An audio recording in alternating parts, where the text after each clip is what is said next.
monnaie, il y aura beaucoup de musique pour ce haut niveau, il y aura du sport. On reviendra un peu sur l'actualité sportive de la semaine, les faits saillants de la semaine écoulée et puis ce qui se passe surtout aujourd'hui. Et on le fera avec beaucoup de plaisir, d'autant plus qu'avec nous au téléphone, nous retrouvons l'ami Radi Benali. Radi, bonjour ou bonsoir. Bonsoir Mourad, bonsoir à toutes nos auditrices et à tous nos auditeurs. Ça va, tu vas bien? Oui, ça va, très bien. En train de regarder, j'imagine, du tennis. Oui, en train de regarder du très beau tennis entre les deux meilleurs joueurs du moment, c'est-à-dire le numéro 1 mondial Yannick Sinner, l'italien, et le numéro 2 mondial Alcaraz. Mhm. Donc Alcaraz qui a remporté les deux derniers Wimbledon, donc ça va... Déjà, le premier set vient de se terminer. En faveur de Alcaraz 6-4, 6-4. Donc on est déjà, si tu veux, dans le vif du sujet, comme ouais. tu dis. C'est Sinner qui a commencé par breaker, il menait 4-2 et après on a vu un excellent Alcaraz qui s'est repris, qui a égalisé à 4 partout, puis qui a breaké de nouveau. Donc, qui s'est retrouvé à gagner le premier set 6-4 sur une très belle phase de jeu. On pensait que la balle était gagnée par Sinner, mais on connaît mal Alcaraz. Alcaraz et Sinner, qui ont déjà joué ensemble une finale la plus longue de l'histoire du tennis, je pense. C'était Roland Garros. Je rappelle que Sinner s'était imposé lors des deux premiers sets 6-4, 7-6 au tie-break. Et puis Alcaraz a égalisé 6-4, 7-6. Deuxième tie-break de cette rencontre. Le troisième, lors du cinquième et dernier set. 7-6 donc pour Alcaraz. Un match historique. Un match d'anthologie qui a duré 5h29 minutes. Mm-hmm. C'était un match d'anthologie où personne ne pouvait pronostiquer le nom du vainqueur. Ouais. Et à la fin, c'est Alcaraz qui avait gagné, mais sincèrement, c'était Sinner qui avait à chaque fois il avait servi pour il a eu 2 ou 3 balles de match. Voilà, exactement. Il avait servi pour le gain du match. Il a eu quelques balles de match qu'il n'a pas su exploiter. Et au final, c'est un match d'anthologie, quoi. Mm-hmm. Le match d'aujourd'hui peut ou pourrait ressembler à la finale de Roland Garros. Je pense que ça pourra pas être aussi lent parce que généralement les matchs sur terre battue durent plus longtemps que les matchs sur gazon, bien que le gazon ne soit plus aussi rapide qu'il ne l'était avant. Mm-hmm. Mais oui, ça risque d'être un match assez lent et assez serré. Déjà, donc comme j'ai dit tout à l'heure, c'est Sinner qui avait commencé par breaker, mais il n'a pas profité de son break. Maintenant, il a commencé le deuxième set en breakant d'entrée Alcaraz. Donc c'est Sinner qui mène 2-0 pour ce deuxième set. On va voir s'il va pouvoir continuer sur cette lancée ou Alcaraz va revenir comme il a fait tout à l'heure. Et Alcaraz qui mène déjà 2-7-0. Non, 1-7-0 pour Alcaraz et 2-0. 2 jeux plutôt. 2 jeux, non, les 2 jeux c'est pour Sinner. Sinner, voilà, Sinner qui mène 2-0 dans le deuxième set. Voilà. Et donc, c'est une finale qui promet. Aujourd'hui, c'est les garçons. Hier, c'était les filles. Oui, hier c'était les filles entre Swiatek, la polonaise, qui il n'y a pas longtemps était numéro 1 mondial, et l'américaine Anisimova qui a créé la surprise en éliminant Sabalenka en demi-finale de 7-1. Mm-hmm. Et on pensait qu'elle allait au moins pouvoir assister à un match de tennis, mais on n'a rien vu de tel. C'est la polonaise Swiatek qui a remporté d'ailleurs son premier Wimbledon en écrasant l'américaine Anisimova 2-7-0, 6-0, 6-0. Et donc c'est... Il n'y a pas eu photo. Il n'y a pas eu photo et le public de Wimbledon n'en a pas eu pour son argent. Ouais. Ah bah j'imagine 6-0, 6-0, ça peut te faire regretter le déplacement, quoi. Exactement. Et on sait tous qu'à Wimbledon, le billet coûte très cher. Mhm. Mais 6-0, 6-0, il n'y a pas eu de match, il faut le dire, il n'y a pas eu de match. On aurait aimé quand même voir une finale entre Swiatek et Sabalenka.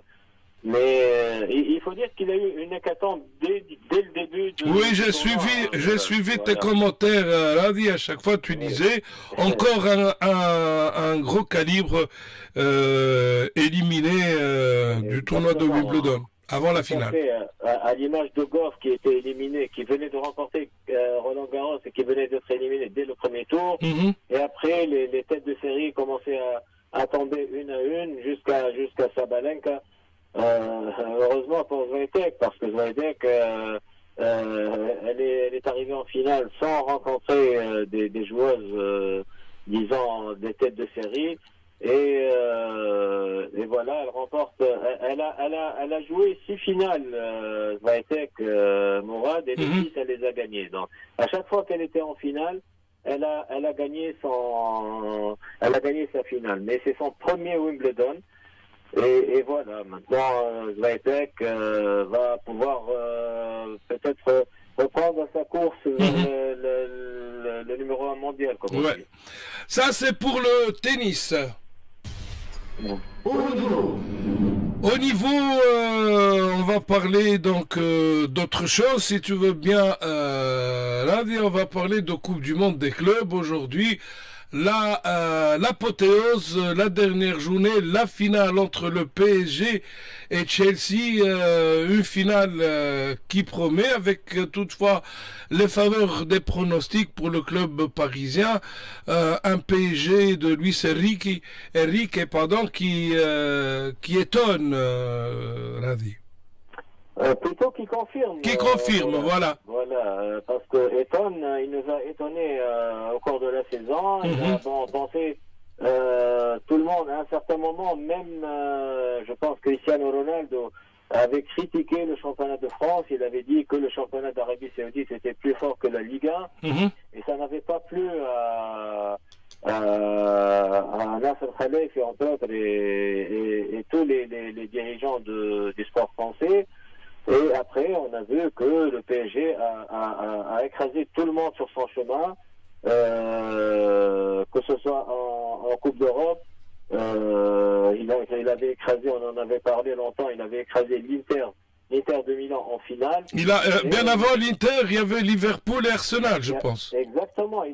Voilà, en plus, il avait battu tous les grands d'Europe. Jusqu'à arriver à cette Coupe du Monde où il avait battu le Bayern de Munich de 2-0. Il a marqué son deuxième but alors qu'il jouait à 9. La demi-finale, vraiment, on a vu du très bon PSG. Et un très grand Hakimi.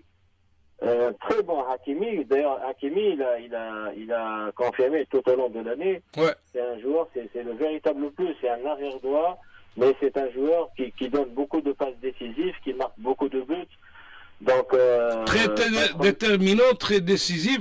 Hakimi, qu'on commence à citer pour le Ballon d'Or en compagnie de Dembélé, si tu devais ou si tu avais à choisir, Radi.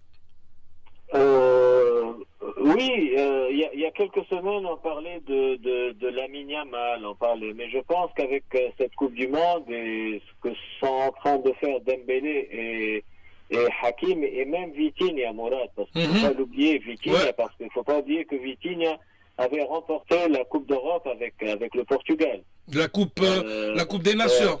Voilà, la Ligue des Nations. La Ligue des Nations. Voilà, avec le Portugal. Et personnellement, c'est mon préféré parce que sa façon de jouer me plaît beaucoup. C'est quelqu'un qui prend ses responsabilités, qui ne jette pas la balle n'importe comment, qui la sort proprement, voilà, donc qui aime jouer dans un mouchoir. Tout à fait. Moi, il y a deux joueurs que je ne connaissais pas assez et qui m'ont vraiment ébloui. Il y a d'abord Vitinha et surtout l'arrière gauche de portugais aussi, du PSG. C'est pas Beraldo. Non, pas ou Mendes. Mendes, Voilà, Mendes. Vraiment, c'est un très grand joueur. Moi, il m'a impressionné. Mais ça va être très chaud, mais je pense que, sincèrement, moi qui suis fan de Barcelone, bien que Barcelone ait gagné trois titres cette année, mais je pense que maintenant, il y a plus photo. Ça devrait être, à mon avis, un joueur du PSG. Je pense que Dembélé a les faveurs du pronostic parce qu'il a été décisif à tout le long de l'année. Il a été décisif en Coupe d'Europe, il a été décisif en cette Coupe du Monde des clubs. Je pense que Dembélé a de fortes chances de remporter ce ballon d'or. Radi, je ne sais pas si tu es d'accord avec moi, le PSG dans sa nouvelle version, dans la version de Luis Enrique, est à classer parmi les plus grandes formations de ces, disons, 20-25 dernières années en compagnie de Barcelone, de Pep Guardiola, de City, du même entraîneur, et puis de Real Madrid, du temps où évolué Ronaldo, Zidane et tutti quanti. Oui, je suis tout à fait d'accord, parce que le PSG, moi je pense que c'est l'équipe, on a vu du très beau football pratiqué par Barcelone cette année, mais Barcelone a beaucoup de lacunes sur le plan défensif. Par contre, le PSG, moi j'ai vu une équipe qui est très équilibrée entre ces trois compartiments, la défense, le milieu et l'attaque. C'est une équipe qui joue bien au football, c'est une équipe qui est vraiment, Luis Enrique a métamorphosé cette équipe en injectant des jeunes joueurs à l'instar de Doué, de Barcola, de Vitinha qu'on ne connaissait pas beaucoup, de Alves, comme tu dis. Et du recrutement de Kvara. Et du recrutement de Kvara, oui, qui jouait au Napoli. Au Napoli, qu'on ne connaissait pas assez. Personnellement, je ne connaissais pas assez. Et il a éclaté, il s'est éclaté avec le PSG. Et vraiment, je crois que c'est Gallagher qui a dit le compliment que je peux dire sur cette équipe, c'est qu'elle me rappelle l'équipe de Barcelone de Pep Guardiola. Donc je crois que c'est le meilleur compliment que j'ai à donner, c'est ce que Gallagher a dit. Donc ça veut tout dire, parce que c'est un football total, parce que c'est une équipe qui joue très très bien au football. Et voilà, et elle est partie pour gagner 6 titres cette année, je pense. Donc vraiment, c'est une grande équipe. Elle a misé à un certain moment sur de grands joueurs, à l'instar de Mbappé, de Neymar, de Messi, et ça n'a pas marché, la sauce n'a pas pris, la mayonnaise n'a pas pris. Exactement. D'ailleurs, c'est l'erreur qu'est en train de commettre, à mon avis, le Real de Madrid, en essayant de recruter des joueurs avec des égos surdimensionnés, comme on dit. Et là, tu n'es pas sûr de pouvoir avoir la meilleure équipe avec les meilleurs joueurs. Donc, tu peux avoir une équipe homogène avec des joueurs complémentaires plutôt que d'avoir des vedettes qui chacun d'eux voudrait marquer le plus de buts, chacun d'eux voudrait montrer ce qu'il vaut. Se mettre en évidence. Voilà, mettre en évidence son talent avant celui avant l'équipe.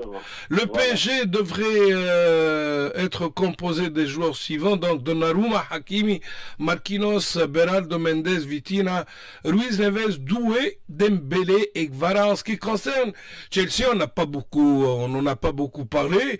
C'est une formation quand même qui force le respect et qui est allée crescendo depuis la première jusqu'à la finale d'aujourd'hui, depuis la première journée jusqu'à aujourd'hui, une formation qui sera composée par ou de Sanchez, Gusto, Adarabia, je pense avoir bien prononcé, sinon Chalaba, Cucurella, Caicedo, Fernandez, Pedro Neto, Palmer, Nkunku, et puis Nkunku, et puis Joao Pedro. C'est une belle formation quand même, Radi. C'est une belle formation, mais c'est une formation qui n'a pas joué contre les grands lors de cette Coupe du Monde, parce que elle était dans le même tableau que City. Et elle a joué contre l'Espérance.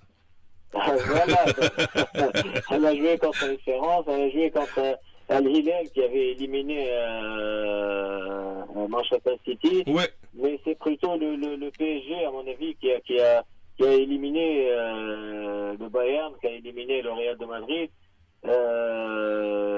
qui part largement favori, à mon avis. Donc Chelsea, tout au long de l'année, c'était une équipe très irrégulière, surtout en championnat.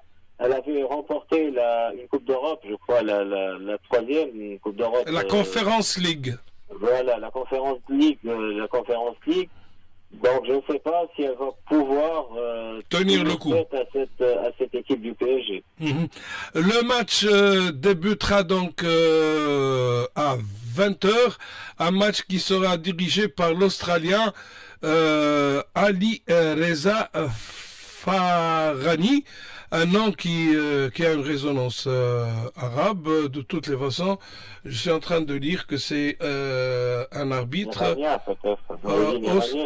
australien d'origine peut-être iranienne. Voilà, donc c'était l'essentiel pour cette finale de la Coupe du Monde de cette année, la première du genre. Somme toute, Radi, malgré tout ce qu'on a pu dire avant le début de cette compétition, c'est un tournoi réussi, je pense. Oui, c'est un tournoi réussi qui est suivi, je pense, partout dans le monde.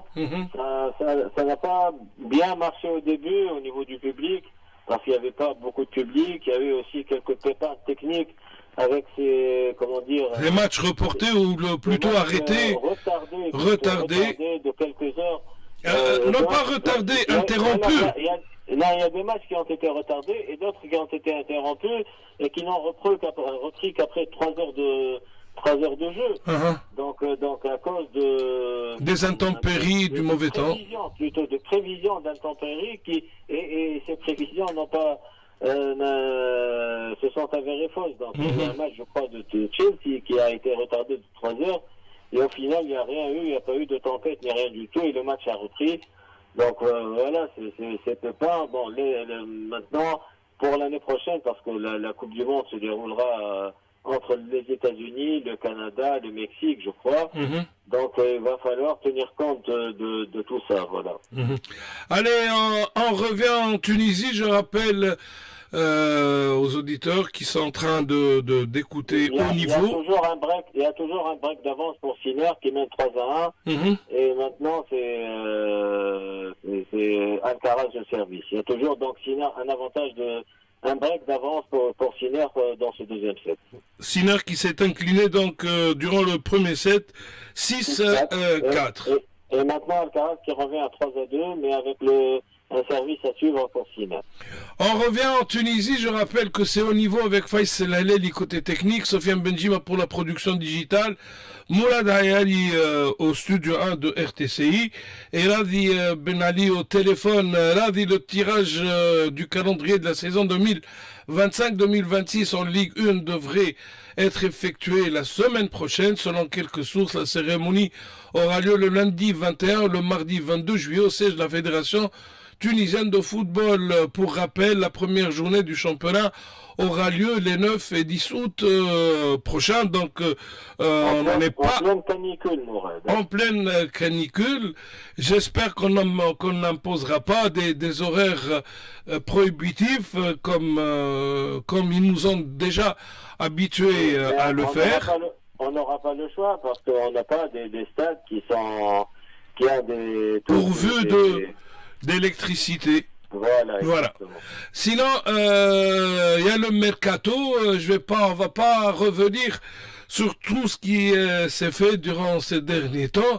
Moi, j'ai envie d'un petit commentaire sur le transfert de Chawad de l'Étoile au club africain. On en a beaucoup parlé. J'ai vu certains supporters de l'Étoile qui n'étaient pas très contents et satisfaits de la décision de Chawad. D'autres qui ont fait preuve de sagesse et qui ont rappelé que Chawad n'est pas Bounjeh, Chawad n'est pas Zoubair Baya, que Chawad a joué une seule saison à l'Étoile. Oui, bon, d'abord, pour être honnête, bon, ça peut ne pas plaire, mais c'est de bonne guerre, parce que du moment qu'il y a une clause libératoire dans un contrat de joueur. De 200 000 euros. De 200 000 euros, donc l'équivalent de 650 000 dinars, quelque chose comme ça. Donc du moment qu'un club est en mesure de payer cette clause et qu'il se mette d'accord avec le joueur, il peut donc payer la clause et faire signer le joueur. Donc ça, c'est de bonne guerre à mon avis. C'est le sport. Il faudrait se protéger davantage au niveau des contrats. Maintenant, la chose qui n'a pas beaucoup plu aux supporters de l'Étoile, c'est que Chawat était passé par une très mauvaise période il y a quelques années, et il est revenu... Qu'il accusait une surcharge pondérale impressionnante. Voilà, exactement, il est revenu à l'Étoile. Il a mal commencé la saison, mais... on l'a attendu. Tout le monde l'a attendu, que ce soit le staff technique ou le staff dirigeant, donc on lui a fait confiance. Et il a retrouvé sa forme, il a terminé meilleur buteur du championnat. Et hop, dès qu'il a trouvé une meilleure offre, c'est toujours légitime, voilà, ce que j'ai dit. Donc, on va voir, dès qu'il a trouvé une meilleure offre, donc c'est ce qui n'a pas plu. Mais le sport est ainsi fait. Comme j'ai dit tout à l'heure, donc il aurait fallu peut-être prolonger son contrat en milieu de saison, parce que du moment qu'il y a une clause, il fallait prolonger et relever cette clause pour éviter que des clubs puissent s'intéresser à ce joueur. Voilà, donc il y a 2 joueurs qui sont partis au club africain de l'Étoile. Il y a Monam Ben Ali. Non, c'est pas Monam. C'est Houssem Ramadan. Non, c'est Ben Ali, mais c'est pas Monam, tout ça. Ah, Monam, ah oui, voilà. Monam Ben Ali, membre fédéral, ex-président de la section volley, vice-président de la Fédération tunisienne de volleyball, que l'on salue chaleureusement. Alors, en ce qui concerne... Je crois que c'est Houssem Ben Ali, voilà, c'est ça. Sinon le mercato, il y a pas grand chose à se mettre sous la dent. On a vu que l'Étoile a beaucoup recruté au niveau de joueurs étrangers, des jeunes joueurs étrangers, un Nigérian, etc. On va voir ce que ça va donner. Ce sont des internationaux au niveau des équipes nationales de jeunes africaines. Mais elle perd son meilleur attaquant, il faut le dire. Bon, ce n'est pas Bardel Boulger, ce n'est pas Zouba Elbert, ce n'est pas, mais il faut être honnête, Chawat a été excellent l'année dernière, il a été le meilleur buteur du club. À chaque fois que lui marquait, d'une manière générale, l'Étoile gagnait. Bon, voilà, donc on va voir ce que ça donne, mais moi je reste persuadé que pour l'Étoile, il faudrait d'abord régler les problèmes financiers, et peut-être que cette petite manne financière de 650 000 dinars va pouvoir aider l'Étoile à lever l'interdiction de recrutement.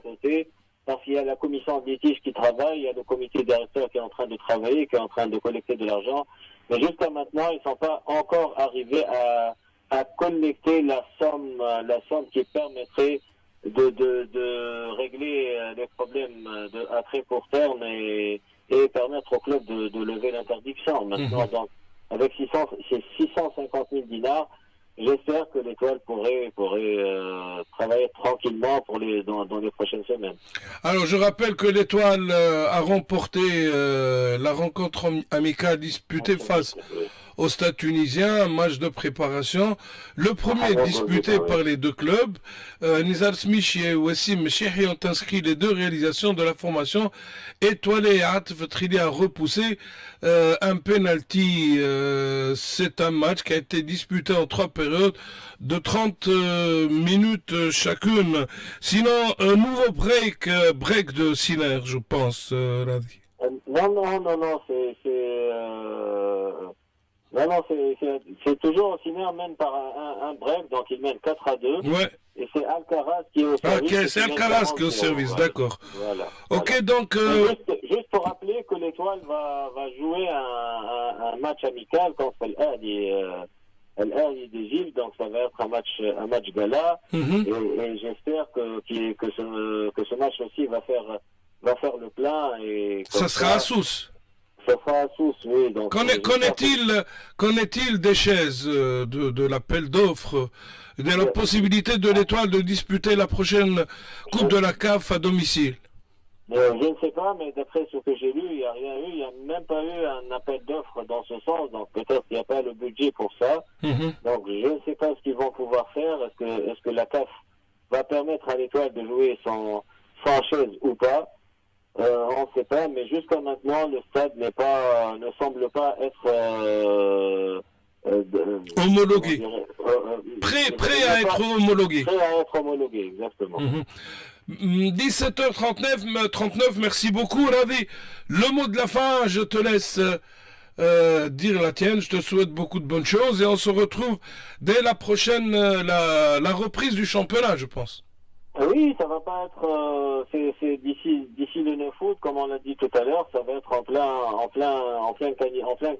canicule. Il y a des matchs qui vont peut-être se jouer à partir de 16h avec au-delà de 30 degrés de température. Ça va être très difficile pour les joueurs. Il y a l'Espérance qui a participé à la Coupe du Monde des clubs. Il y a des clubs qui ont commencé leur préparation à l'instar de l'Étoile, du club africain, etc. Et l'Espérance qui est en vacances parce qu'elle a participé au championnat du monde. Elle reprend demain. Voilà. Disons que l'Espérance a déjà repris et que les étrangers vont rejoindre le reste du groupe demain. Oui, mais est-ce que le fait de reprendre sans beaucoup de repos, est-ce que c'est une bonne chose ou pas? Bon, maintenant, c'est comme pour le Real, c'est comme pour le PSG, ça va être très difficile parce qu'ils reprennent d'ici un mois. Et généralement, les joueurs ont droit à minimum 3 semaines de repos et à 3 semaines de préparation. Donc là, ça va être très difficile pour une équipe comme le Real, par exemple. Le PSG, je pense qu'il peut se permettre de faire tourner son effectif en début de saison.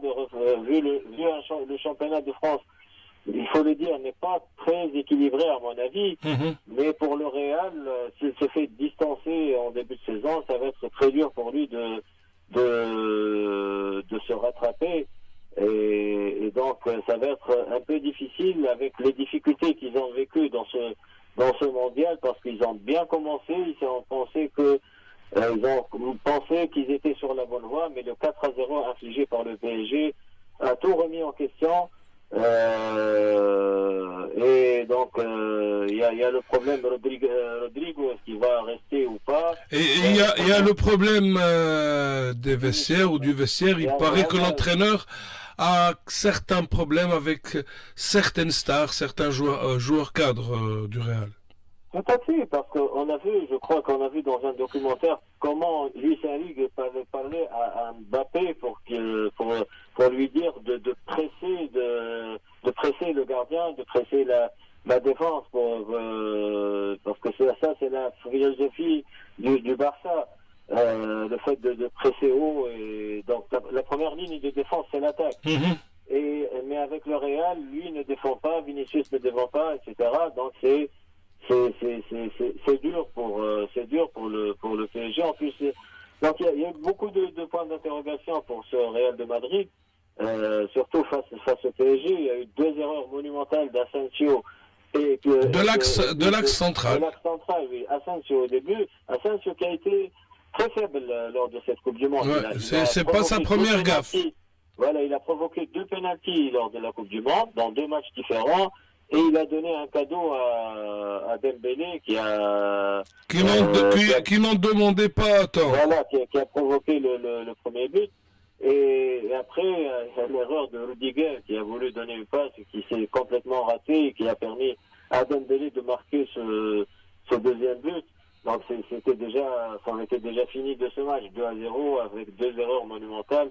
Donc il y a beaucoup de positions au Real, et avec cette période courte de repos et de préparation, ça va être, je pense, très dur pour ce Real de Madrid. Un repos qui va te permettre à toi d'être en forme pour la reprise. Ah, j'espère, Mourad. Inch'Allah, Inch'Allah. Heureux de t'avoir eu au téléphone. Bonne semaine. Et Merci, puis à très bientôt, Radi. Merci. Merci beaucoup, au revoir. 17h43 sur les ondes de Radio Tunis, chaîne internationale. Je rappelle que c'est haut niveau avec Faisal Halali côté technique, Mourad Ali au studio 1 de RTC, et puis Sofiane Benjima pour la production digitale. Hurricane, Bob Dylan. Haut niveau.